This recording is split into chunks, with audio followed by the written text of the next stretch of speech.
This video will cover the standard operating procedures for sworn personnel who decide to transport a detainee to the Marana Police Department's temporary detention and processing facility. This video will cover the procedures for entry into the temporary facility, security, guidelines of detainee processing, placement of detainee in a secured detention cell, monitoring of detainee, and finally leaving the secured temporary facility. The temporary detention facility is a secured, restricted access area where only authorized personnel will be granted access.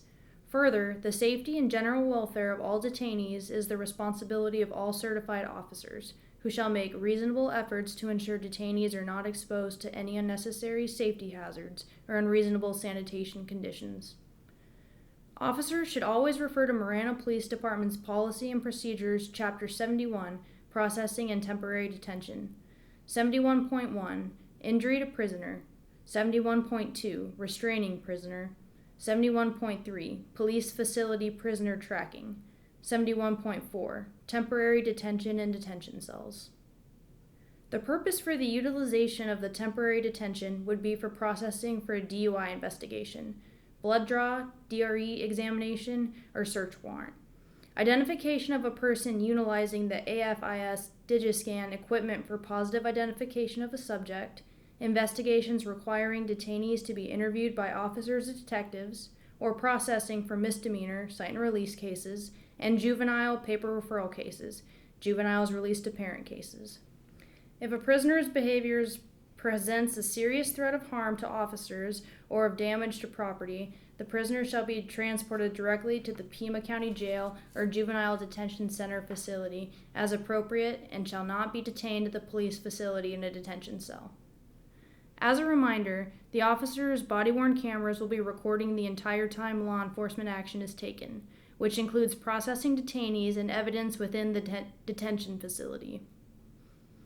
As the patrol officer enters the secure parking lot, he or she will put up to the keycard access panel and scan their card to open the sally port door. Once the sally port fully opens, the officer will drive into the sally port, making sure their vehicle is completely inside to allow the sally port door to close.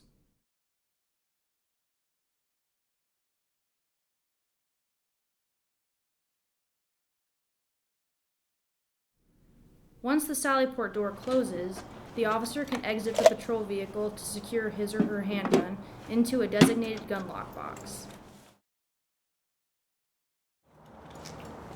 The officer then will have the detainee exit the back seat of the patrol car and escort him to the door. Stand in the box. Wait there until I call you.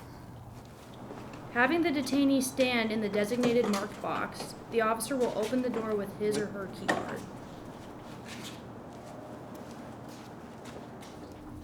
With key card access, the officer will walk the detainee into the vestibule area.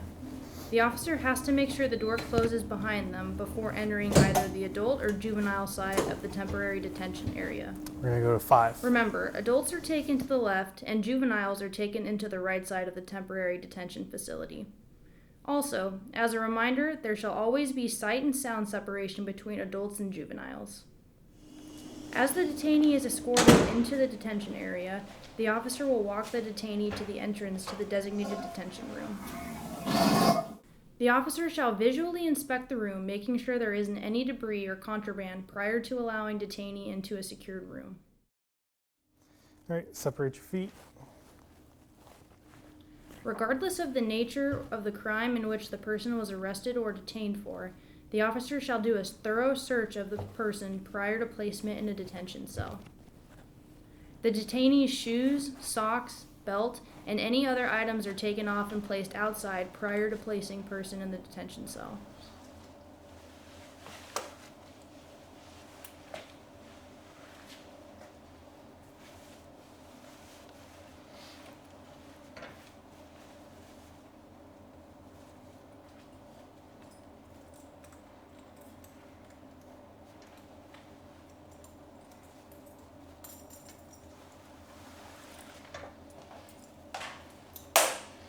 Kick off your shoes.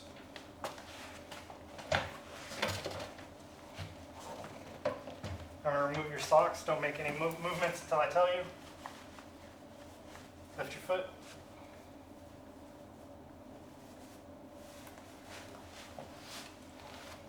Lift your other foot.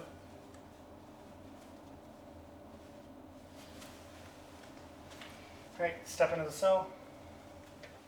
Wait there.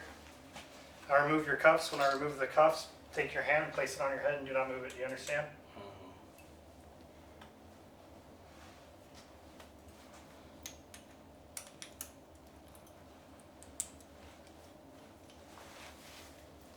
Take 2 steps inside the cell. And relax. Detainees' personal items are collected and placed into secured lockbox. This includes keys, smoking materials, jewelry, necktie, cell phones, money, change, etc.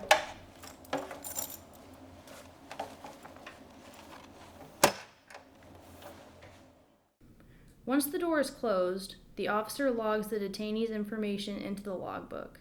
There is a logbook both for adults and juvenile detainees. The officer then obtains the holding cell key from the lockbox located next to detention room number 5.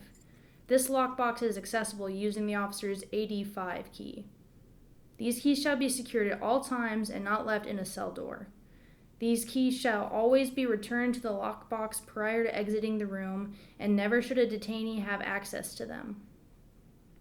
Once the logbook entry is completed, the officer then walks into the processing area and logs into the milestone recording system, so the detainee can be monitored while the officer can begin with their paperwork.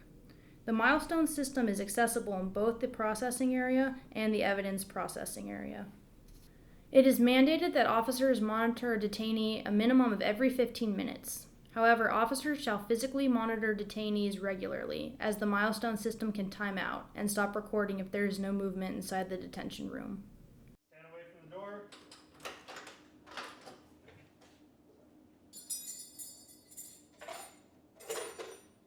When the officer is ready for processing, he then escorts detainee from the detention room to the DUI room for blood draw, DRE examination, or into the interview room. Turn to your right. See this room directly in front of you. Have a seat in the right chair for me.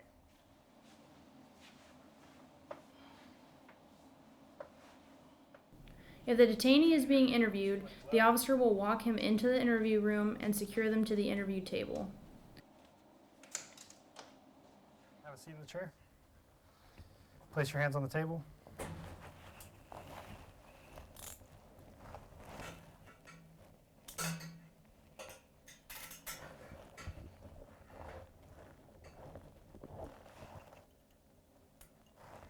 Great.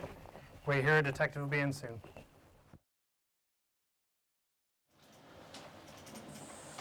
How's it going? I'm Detective Sergeant Figueroa.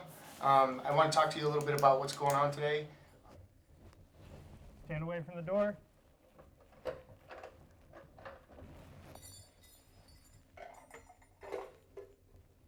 Once processing is completed and the detainee is ready for transfer to jail or field released, the officer will place handcuffs back onto the person.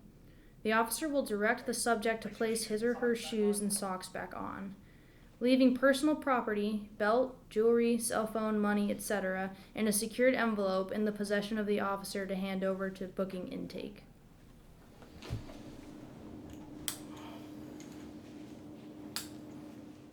The officer again does a visual check of the detention room to ensure there is no contraband left behind.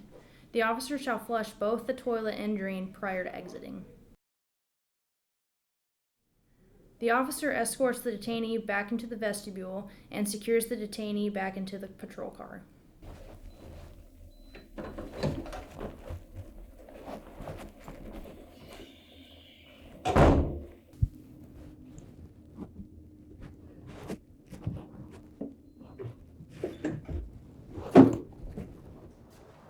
Back to the car. Have a seat.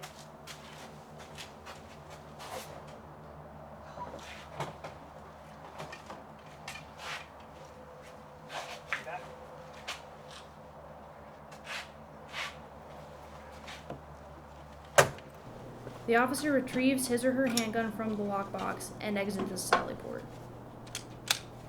If any prisoner who has been placed in a detention cell who becomes violent or attempts escape shall be appropriately restrained and immediately transported.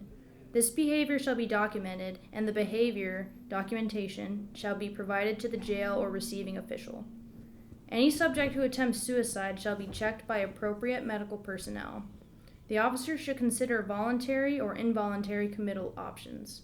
If the decision is made to book the person on unrelated charges, the subject's suicidal conduct shall be documented, and the documentation shall be provided to the jail or receiving official.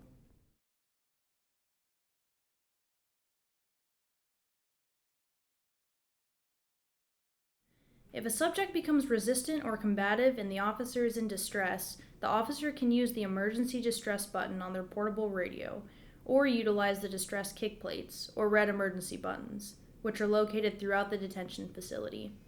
Personnel can kick or push the 4x4 protective plate to activate. The alarm will alert dispatch. In addition, will activate a visual light alerting personnel of someone in distress. If the keycard access panels become inactivated, there are lockboxes located throughout the detention facility, so officers can still have access in and out of the detention areas. These lockboxes are all accessible using the officer's 85 key. The smaller key is used for all access doors. The large key is for detention rooms only.